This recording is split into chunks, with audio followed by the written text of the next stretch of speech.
or the scientific breakthrough, which Jubb cell rejuvenation really is about, revolutionary. But you could see in the hospital a spa more environment where detox could also be, and it could take 20 years off someone's life.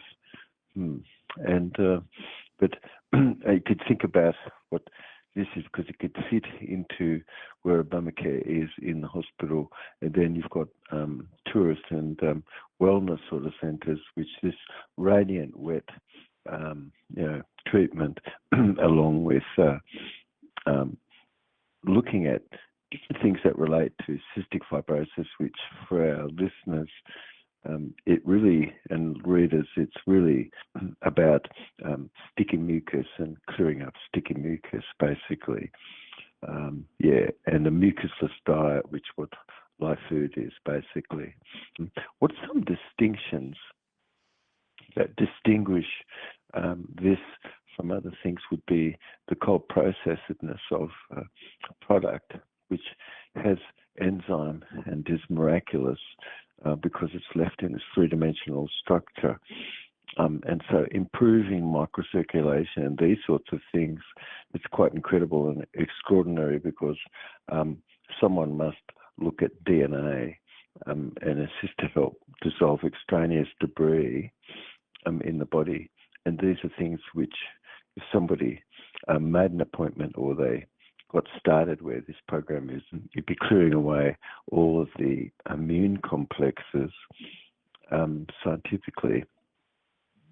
And, you could save a lot of money by not having to do all sorts of tests and things, because there's so many variations of cystic fibrosis, which really is sticky, thickened mucus, and then passageways and things not being able to secrete proper nutrient, especially the pancreas and the brain and lung and places like this. But increasing microcirculation, everybody could see into a future moment longevity clocks, which could easily be applied where someone is and it estimates your age, like the glycan test. And so someone benefits pretty much immediately because they are clearing away what glycan would be there that could have caused someone's physiological age of an organ to have a far better holistic outcome and approach. So someone could come, of course, and just be listening and hear that there's hacks, various sort of health hacks that improve symptoms pretty much immediately. But if you get a longevity clock done, which is really like a health reading, it could be saved of a lot of tests and things just like that, because it could be shown by having a look at so many blood tests and things like that in the past, and some 53,000 hours or more of work that's of clinical empirical work. And so one could see exact intervention that clears up silent inflammation. DNA structure really does predict a chronological age that one has, and the glycan test is an example of that, for instance, in this modern day. And but one could learn really all of the epigenetic, meaning above what's genetic and what turns on and off DNA, which is sort of really what's called upstream cleaning, and that's what Jubb cell rejuvenation very much is about, upstream cleaning. So you're looking at healing and repairing DNA. And so in the process of that, where somebody opens up and clears up what's going on where digestion is, then lymph improves, and then that increases microcirculation. And so this work is really more about clearing up the life-caloric terrain that you have and clearing away advanced glycolization of the end product, which is age, and improving metabolism, which really assists to cause somebody to reduce weight and have ability to be able to gain muscle better. And in the process, have far better cognitive processing. So someone could come and get a health reading and things just like that, but you could look into a program. Anyway, Jubb cell rejuvenation really kind of pretty much often starts with a health reading. And one really isn't disappointed as a result of it. But you really get sixth generation product, which we might get the chance to talk just a bit about, which is cold processed nutrient and things, which for our readers and listeners, they can imagine what impact it has to be able to reduce the surface tension of the blood and to be able to make H3O2. Hexagonal lattice water, really, the six-sided water is what the type of water that we should have into our body. And it's really the water is, of course, more of health or disease than protein or fat or sugar or other things at all. But bringing cold processed enzyme in, and which is in the product, it really steps up the voltage that's in the blood. And so somebody really has a 1 volt more in their blood because they've got H3O2 negative and positive. And so the current flows between these two, but which on a micro level, you really echo-sterilizing that voltage does between 1 and 4 volts, echo-sterilizes spore and unwanted debris and in the glycoplaking around cells. And so in the process of clearing away stone and flushing, doing flushes in the castor packs, people are starting to see that even just a small teaspoons here, there of castor oil improves Alzheimer's pretty much straight away. And the lemon bicarb shot also totally just helps so many things. It's incredible, which our work is a bit about. And so if somebody does a program, they could really clear away stone and improve pancreatic function, and they can improve the microcirculation as a result because they've really rid toxin from the body. And so you really get superconduction far more from Jubb product, white gold, and things like this, because you're really learning how water far more here is the key, and along with, of course, ridding rancid fat and indigestible protein. So stopping stone and reversing plaque buildup, it's really improving your metabolism and losing the unwanted and gained sort of weight that could have been, and improving far more your energy. And so one gains longevity as a result of this because you're really sort of developing a far greater fitness level, which is above and beyond what's regularly required of you during the day. And so somebody could start a program that's just like this and look into Lifefood itself, which we could talk a bit about because it's really low phosphate, low methionine, and you learn a little more about what that is, which is just no flesh and no bean really, and a focus on the enzymes. But one turns the clock back, and kids see this. But if one minds the gut, they gut the mind, they're getting on board and upstream cleaning, and it really does rid arthritis and plaque and this sort of thing. And as a result of it, you're really seeing a lot more hemisynchronization between the hemispheres of the brain, and you're getting a lot more amplitude of energy in the body. And so one gains far more membrane permeability and surfactant enhancement by being more monophasic, meaning only really eating once a day. You might eat an ounce of something here, there a little bit, but basically you're really eating once a day because our body's really only designed in somatotyping for us basically to have eaten 1 meal a day. But otherwise then what you've done with doing this is you've halted all that DNA damage that would have been at the past, and you've turned the chronological clock back, and you're really selecting whole food vitamin mineral complexes, which is that's sort of really where the state of the art is. And so these distinctions is really about reversing your biological age through this protocol. And some 53,000 hours more of research is really behind this. This work has probably been the number one leader in more social influencing, where especially cold processed nutraceutical is today. Somebody could come in, of course, and they could get or download a free program and check out actually what the program is really a bit more about. You really could see that there's a lot of anchoring bias, isn't there? And a tremendous effect that has on somebody's brain. And we're talking about really the group think that you or anybody has around them. what available heuristic sort of biases there could be. Like, for instance, it's much more likely that somebody could die from drinking too much water than it is, eating pot or something, for instance.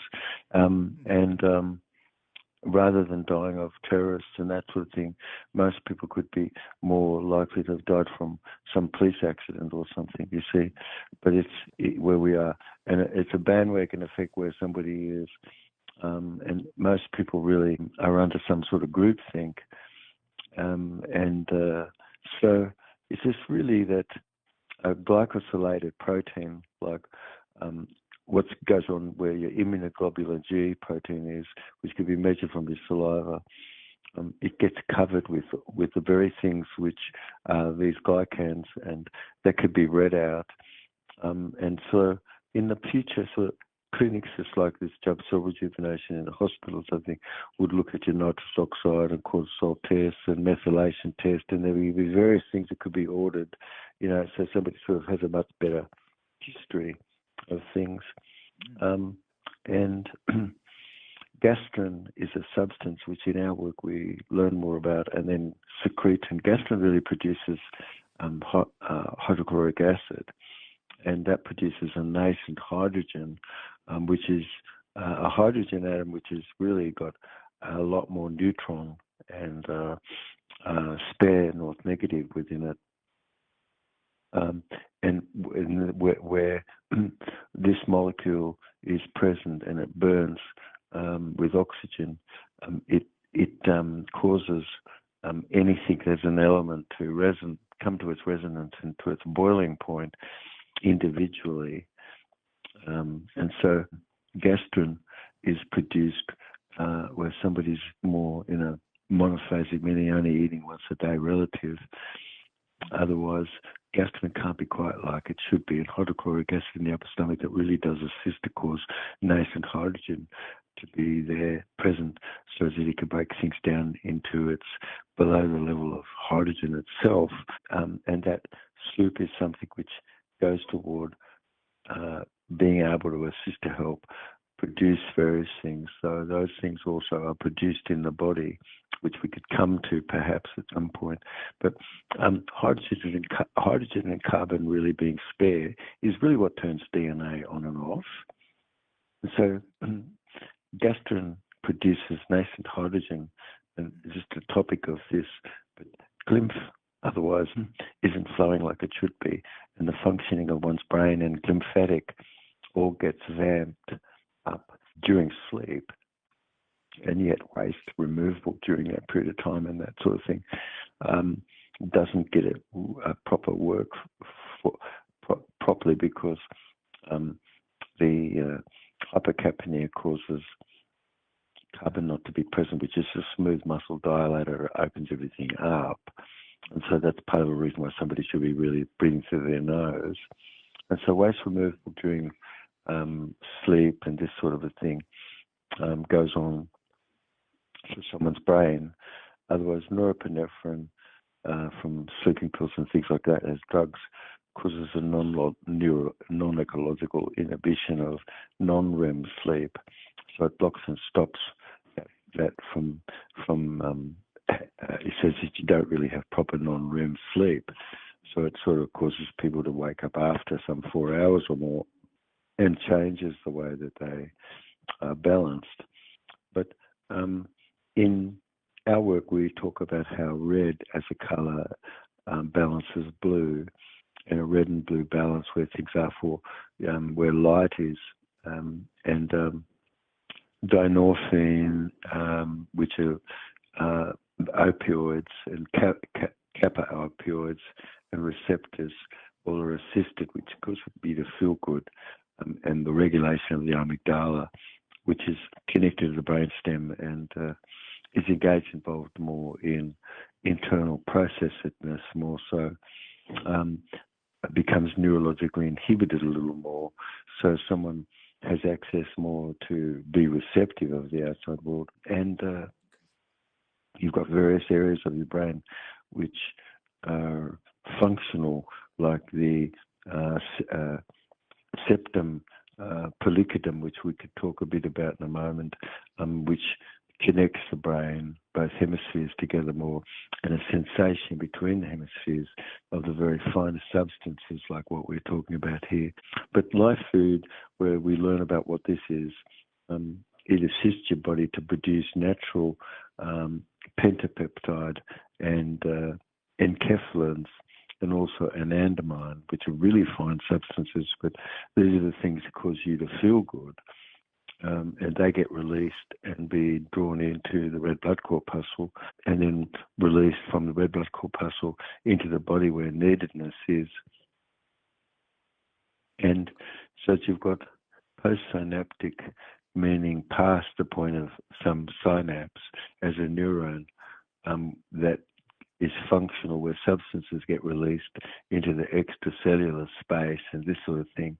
And so you've got PABA and GABA and these molecules as neurotransmitters in the body. And life food really targets, through Jubb rejuvenation, your capacity to really have a really great amount of B7 and B9 and these sorts of things, because this is very important to be able to make anandamide and things that's like this, where that's produced in the intestine, these compounds and things. Otherwise, of course, radiant wet and these sorts of things cause somebody to really be able to cleanse and have aero-life colloid, which is molecules of nutrient which comes through more your respiration and things. But people could have heard of ashwagandha and how various herbs have a great expression, ever more sort of GABA, for instance, where chronic stress could have depleted GABA as a dopamine function. It sort of really increased its various sort of herbal formulas, which we've got L309, and 309 aids lipid metabolism for mesentery organs, which are the organs which supply the pancreas and the gallbladder and the liver and the duodenum with proper functioning. And so without that, otherwise a prostaglandin is existing, which you're supposed to have, and that's an important component of mucin. And also it increases the various nutrients like what's in your brain. Glycine is an amino acid, and 309. All of these give a greater capacity for non-REM sleep. And providing you've got proper life colloid in the intestine, pyridoxine, which is the protein vitamin, is present there. But if a lot of cooked food was, then it always is robbing pyridoxine a lot from the body.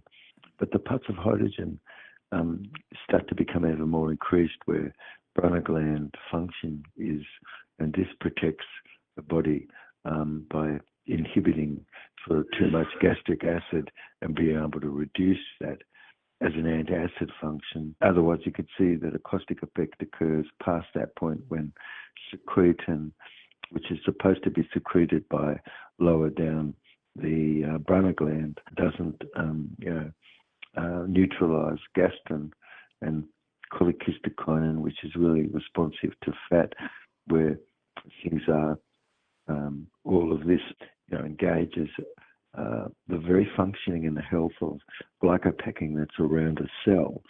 And light conduction is really important. Most people can have not thought about this, but red really stimulates more dopamine, and blue and white light does, and can cause excessive amounts of that. And bleaching out of the eyes and things because of the blue and white light, and light doesn't come through the eyes as much to be able to make a direct current. And then all sorts of lenses that don't let UVB or UVA through also can impact someone's actual energy in their body, because we make energy more like from gamma and radio wave frequencies and things, and convert that into direct current. And so no input is needed to produce energy like that, which is what our body does. And so if somebody eats live food, they don't have somatostatin being released. But if somebody's eating dead food and they eat complex carbohydrates and heavy protein with that, it always raises somatostatin, and somatostatin inhibits prostaglandin synthesis. Prostaglandin is like the substance is released from a prostate or from a Skinner gland for her, same gland basically. And so these are all compounds which have an effect, and the exocrine, meaning outside the cell secretions, and you've got bicarbonate channels, which is so important, which and chloride channels, which slowly become not so functional like they should, and how viscoelastic what the gel is, and acting lubricant, which stimulates aggregation, fusion, and differentiation of red blood corpuscle, which has its own totipotency to be able to become anything that's needed by the body in colloidal biology and secrets of an alkaline body. So we could really learn a little bit more about this area. But aggregation, fusion, and differentiation of spore into endothelial and epithelial cell, also pleomorphing into fibroblast, and things just like this goes on. Various hormone that is produced naturally, that you've got proper life colloid terrain inside, prolactin and parasort hormones really secreted by the Brunner glands more, and you have proper Brunner gland activity. But if you've got stone formation in the pancreas from excessive phosphate and excessive methionine, that all assists cause aggregates of calcium and sodium to be extraneous and thickens the mucus. And so rather than having proper prostaglandin function and things like that, and improving the microcirculation, you've got a proper hygienic body as a result. And the product that we make more has got tiny little platforms, one called sphinxicide and ceramide, which causes this to be transported through the membrane of the body. So you've really got self-expression and individuality. And you have molecules that be able to cause this to be. Secretin is a hormonal neurotransmitter which neuromodulates and causes a connection with the brain and the gut. And the Brunner gland, all freed up from Jubb cell rejuvenation, really assist to cause immunoglobulins to be, where enzymes are able to clear away extraneous debris in the body.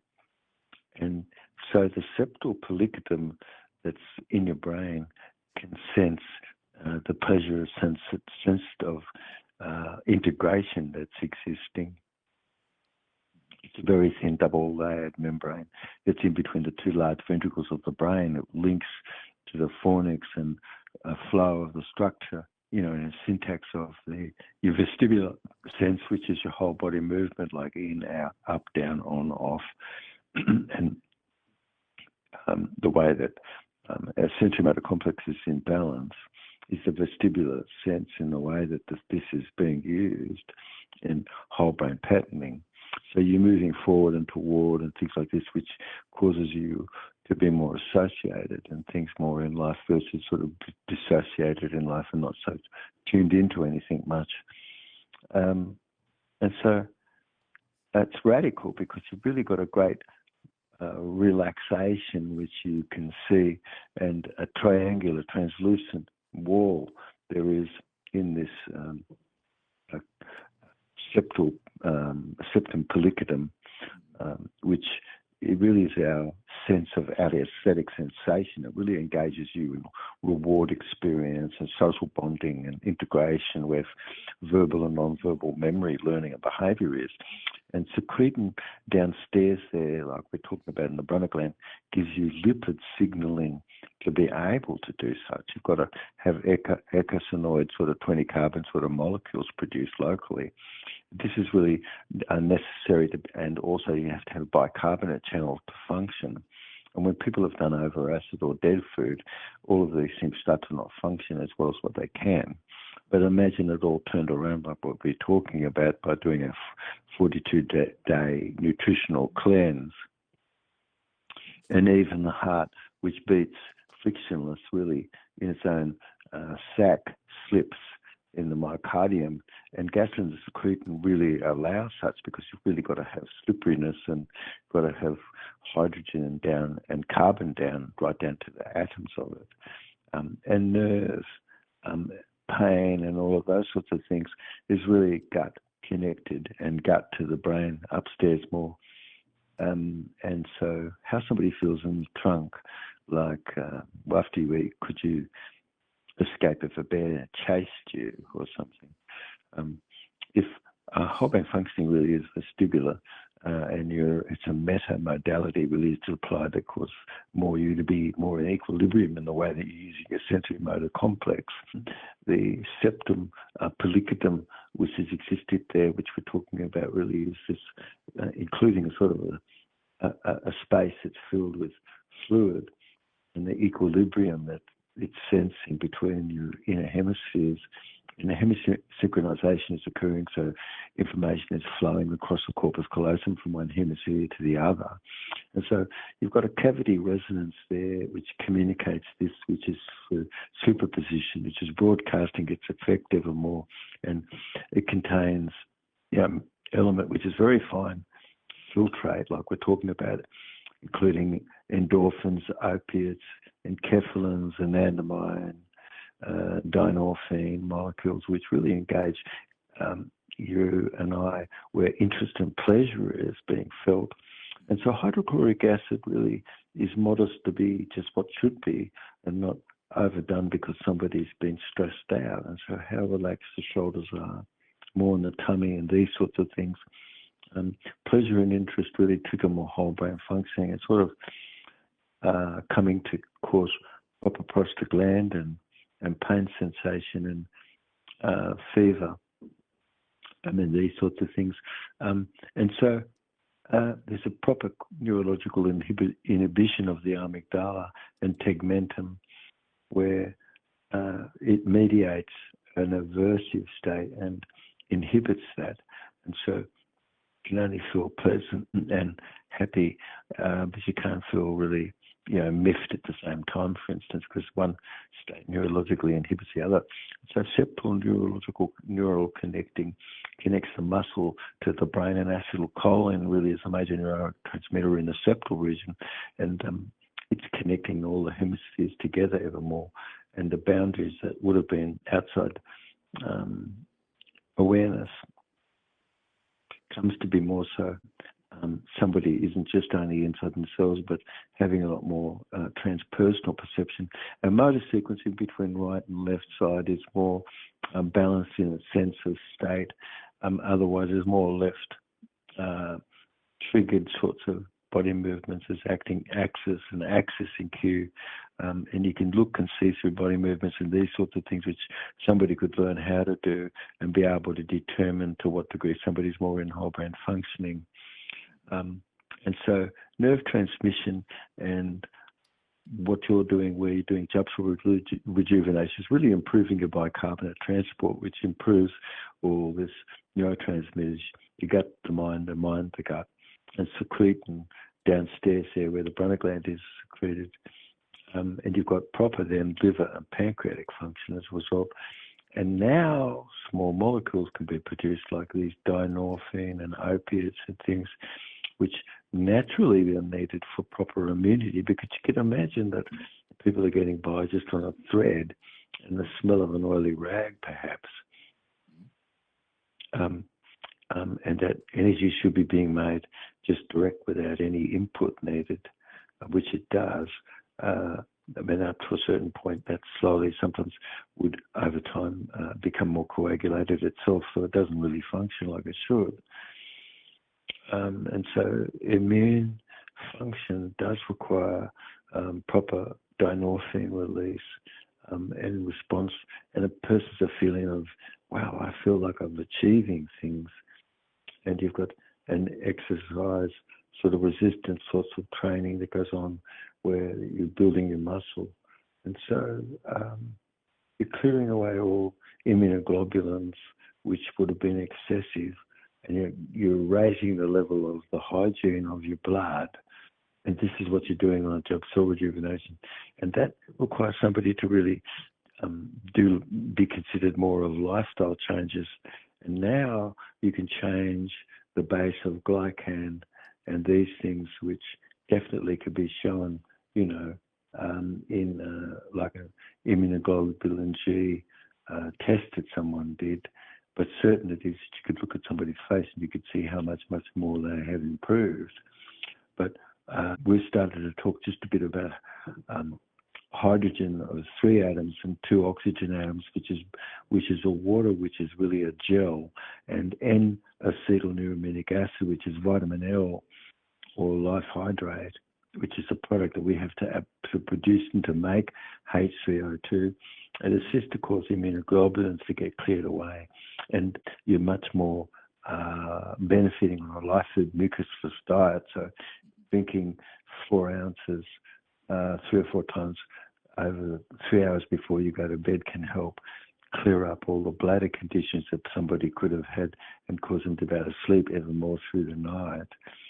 Otherwise, advanced glycolization endpoint could have been drastically not reduced, which it is on a Lifefood monophasic program. So where somebody would have eaten complex carbohydrates and heavy protein, it always would have caused somatostatin to be released. And when somebody listens into the work that we do more about cystic fibrosis, you can see that so many variants of this occur that most every condition has something that's cystic fibrotic more or less underneath itself. And how incredible purslane is, in assisting to help prostaglandin and things like this. And it's got great levels of B7 and B9, and vitamin L, life hydrate, which is N-acetylneuraminic acid, and white gold, which is typically found along with this. All of these things are very, very cell protective. And so in a cleanse, basically, somebody's just not doing any flesh, they're not doing really any cooked food, or if they're preparing things, they're preparing it in a way that keeps some goodness to things. You're not doing any breakfast, you're not doing any solid food, so you could do solid food, but you could really chew it down to drink it, and basically there's no bean.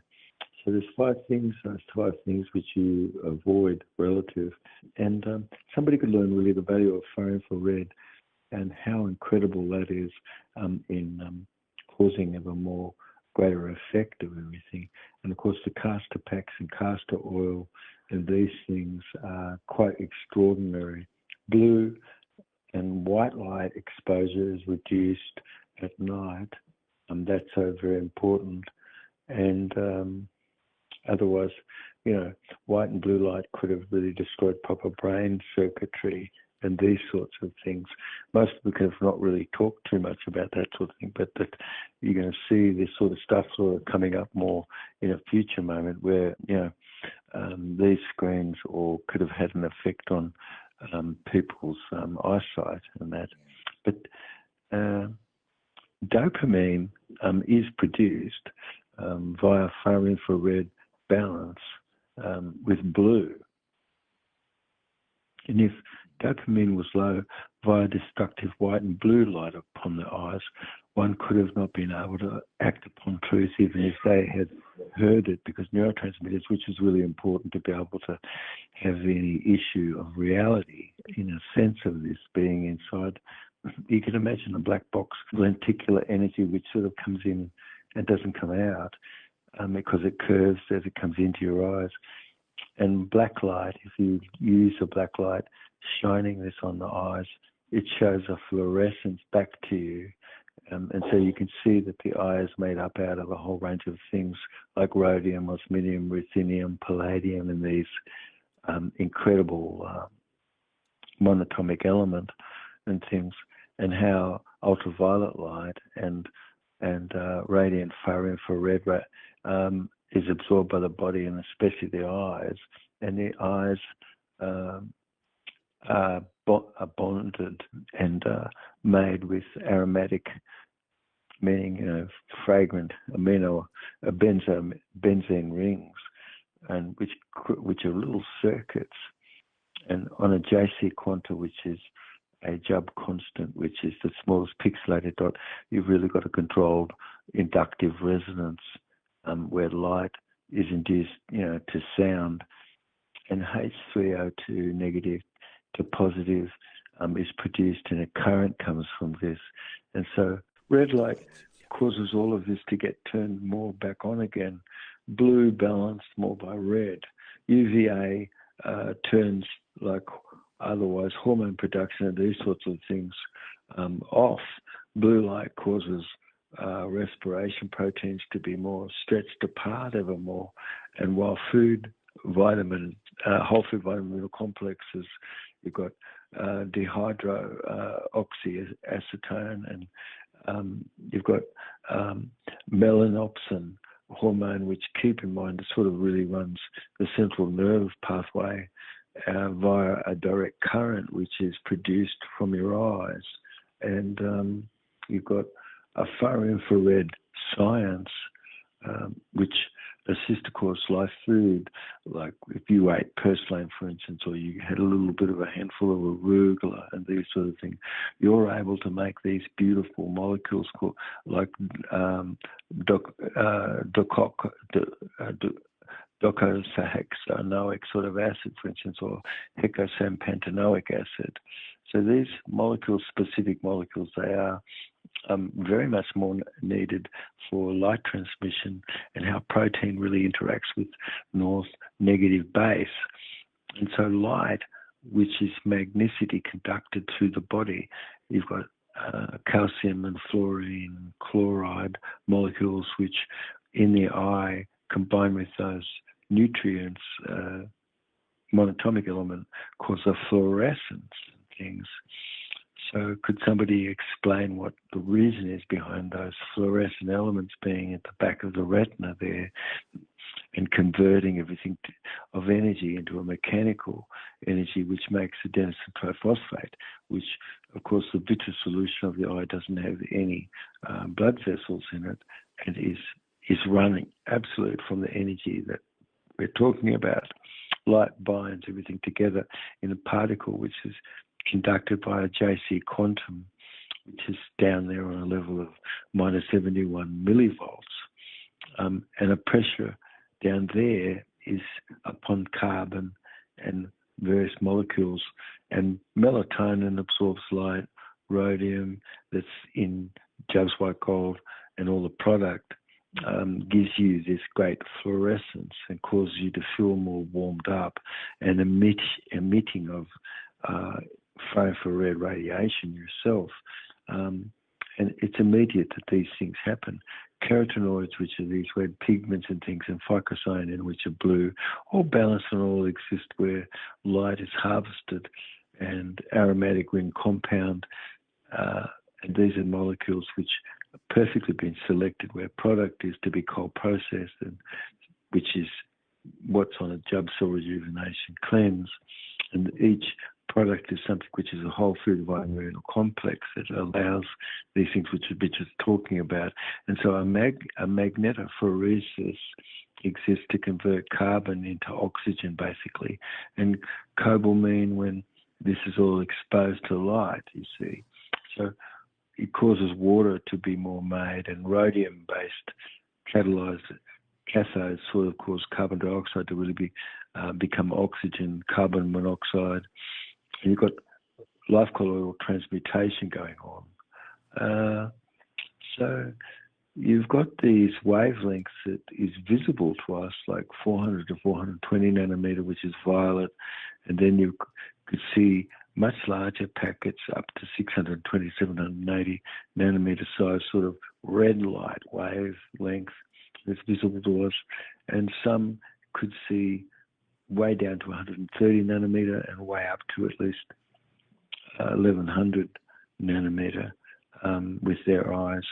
So there's a bit of a variation. Some people have tetragenic, meaning 4 colors, and most of us have trigenic, basically only 3 colors in our eyes.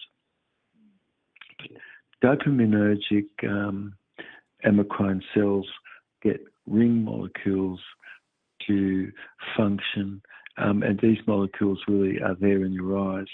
And so, you know, things that you see stimulate dopamine and this sort of thing.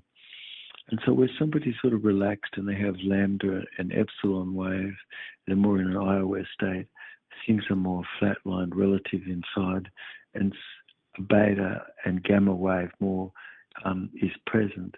And so one has a much greater capacity for light absorption, and molar absorptivity sort of is increased, which is a measure of how the wave light is absorbed.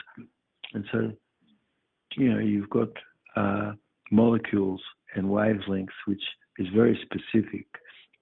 So 260 nanometer is 1/2 of a strand of DNA, for instance, and resonance relates to molten molecule. And on a nanometer level, you've got 1/1000th of an inch, that is. It's 1/1000th of a micrometer, 1/millionth of a meter is a nanometer. So it's down there where you've got this rest and recharging up, and a spectral analysis that one could use, where you could look down and see a dimension of reality, which is just gorgeous, where exceptional brain function is. You've got a state connection of a remain relaxed, steady state flow, where internal dialogue is zipped and set aside. And you've got neuromelon and dopamine, and you've got neuron generation versus degeneration.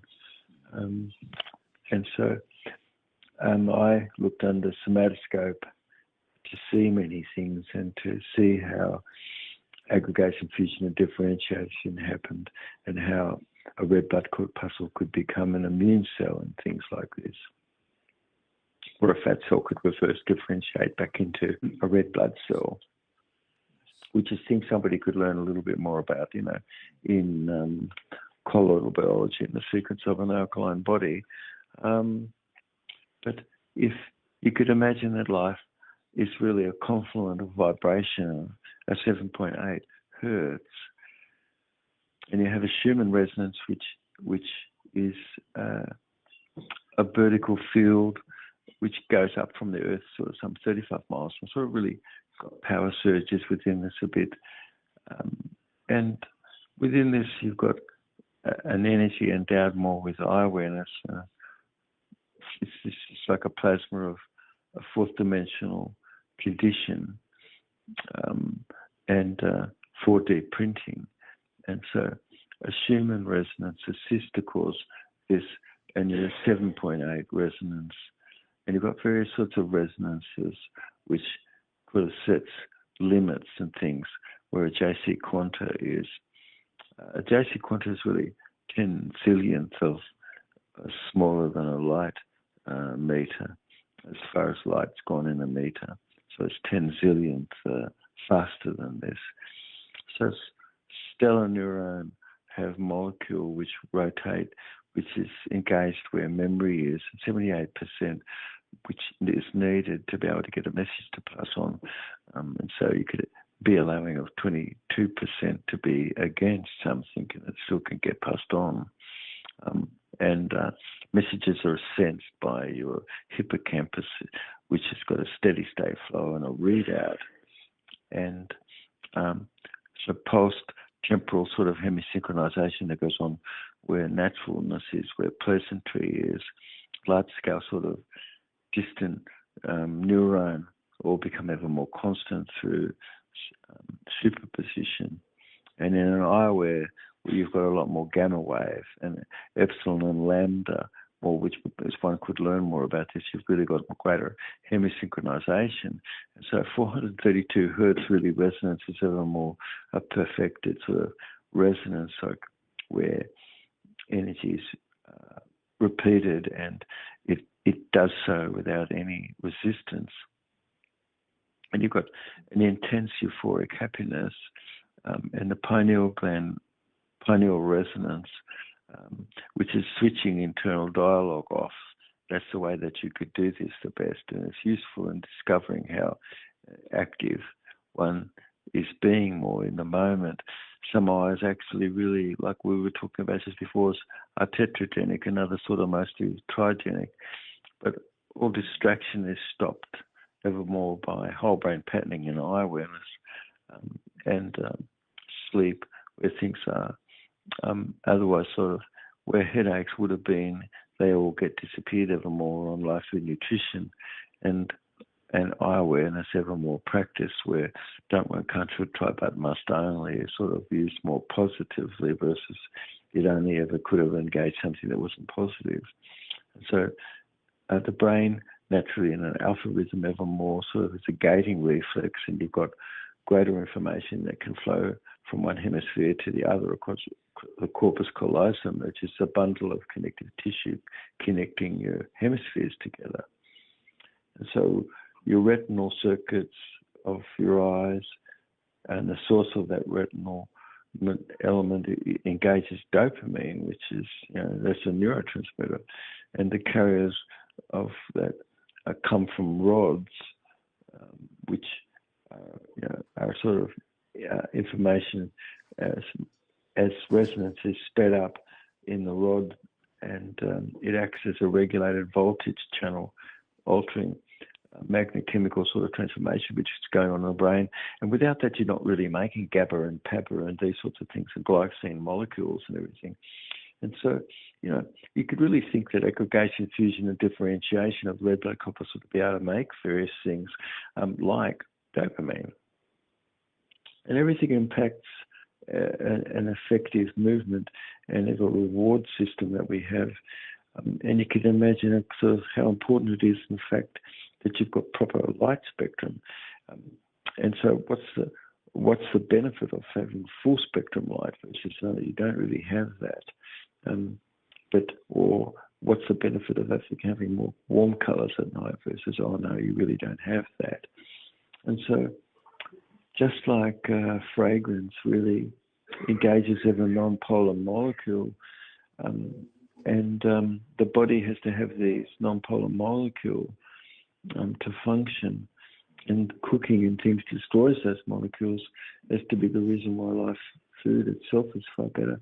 But olfaction in the sense of smell and things like this really, it's engaging in more, enliven more where your nervous system is, and the vestibular sense, which we started to talk a bit about, which is your on, off, up, down, and any word which relates to whole body movement, is more sort of sense put in terms of the flow. And fragrance is really like a strong influence, evoking sort of quick, more polarized response where things are. And out of consciousness, somebody could be accessing states through more olfaction, through lengthening inspiration through your nose in a short moment, and that sort of is accessing some recalled experience of a state and acting as a switching mechanism, really. But your septal pellicodum and the clarity that goes on where this is allows you to be able to pick a pattern out from a stereogram. And so children and somebody whose brain is functioning more plastic, their septal pellicodum is functional, and interest and pleasure is really what's more motivational. It's what sort of causes you to participate in something day in and day out, basically.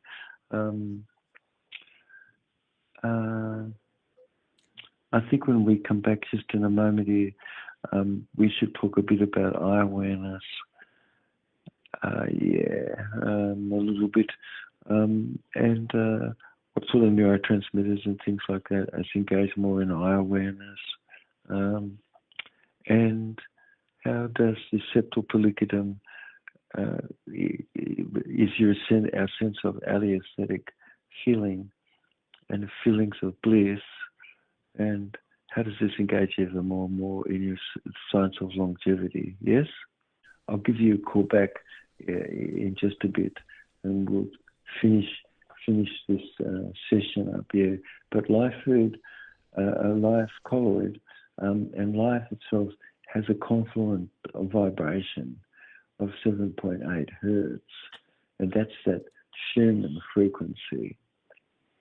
And so within everything that you feel or anyone else does, we've got this 432 hertz, which is resonance, and you've really got an intense, ever more euphoric sort of happiness ever felt.